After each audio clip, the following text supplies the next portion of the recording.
The iRacing Nürburgring 24 hours is underway as we speak, and yet you won't find too many people talking about the racing in Top Split right now.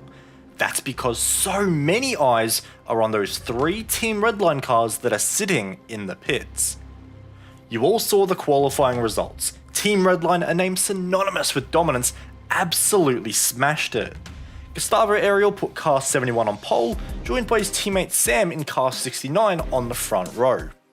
Florian Lebigre, just 1.4 seconds off pole, ended up in P7 for car 20 as well, putting Redline in a strong spot for the start of the race.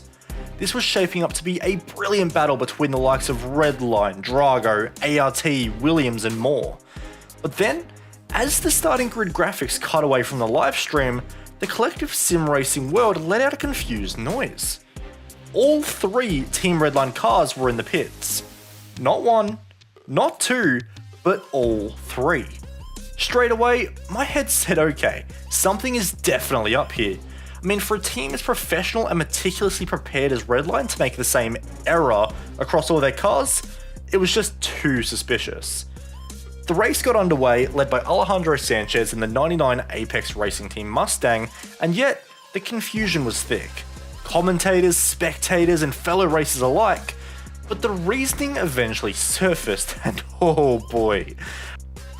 Redline had intentionally gridded with wet tyres and minimum fuel. Now, why on earth would they do that for a dry endurance race? Well, the thicker, wet tyres combined with a super low fuel load allowed them to pass pre-race tech with the lowest acceptable ride height for the Nürburgring. And let's not forget, the Nürburgring actually has a higher minimum ride height compared to any other track on the service, with 70mm at the front being the minimum allowed.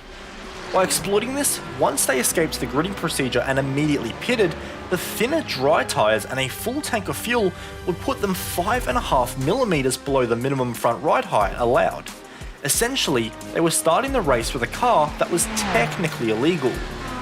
This would give them both greater straight line speed and better mechanical grip compared to the field.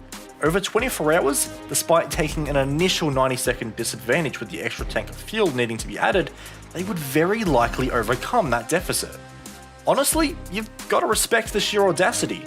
Sim racing is so unbelievably competitive these days, you're constantly looking for every little edge you can get. The fact that Redline was already first and second in qualifying, yet still wanted to push the envelope just a little bit further, just shows why they are as successful as they are.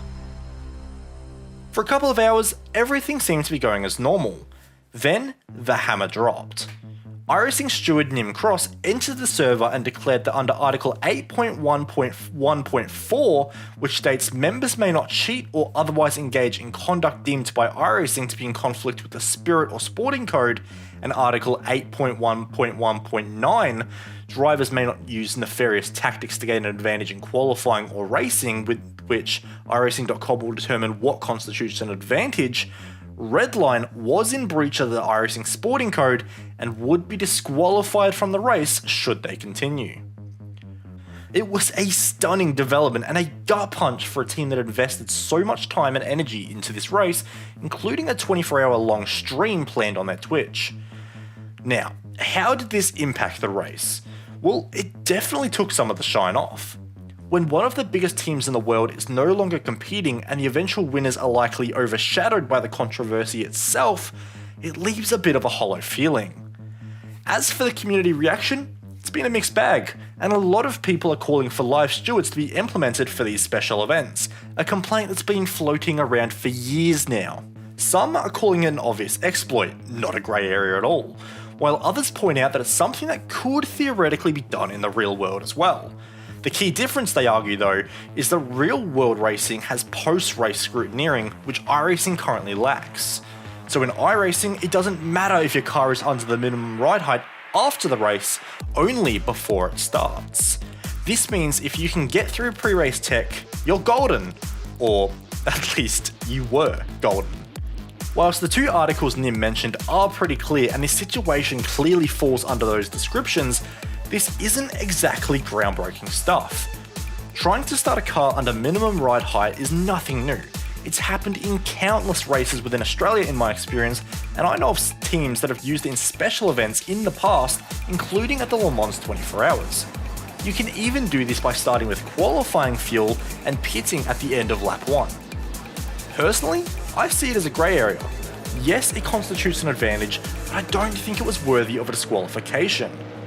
The easiest solution clearly is to incorporate post-race scrutineering into sim racing as well.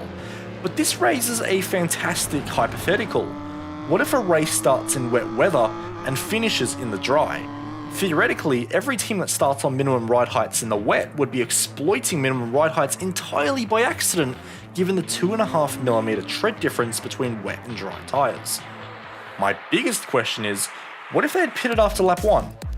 Would this have been looked at in the same light? Or is it the fact that they did it technically before the green flag had even flown that caused such a backlash? Even if they hadn't started on wet tyres to gain that extra couple of millimeters and just did one lap on dry tyres with a qualifying fuel load, they would still have gained a small advantage. But I doubt it would have been looked at by some as blatant cheating and rather clever planning. But hey, at least Max Verstappen, who currently sits on 11 penalty points, wasn't racing, as the FIA could have used this to give him a race ban at the Canadian Grand Prix. It's certainly a situation that will be debated for a long time. What do you guys think? Let me know in the comments down below.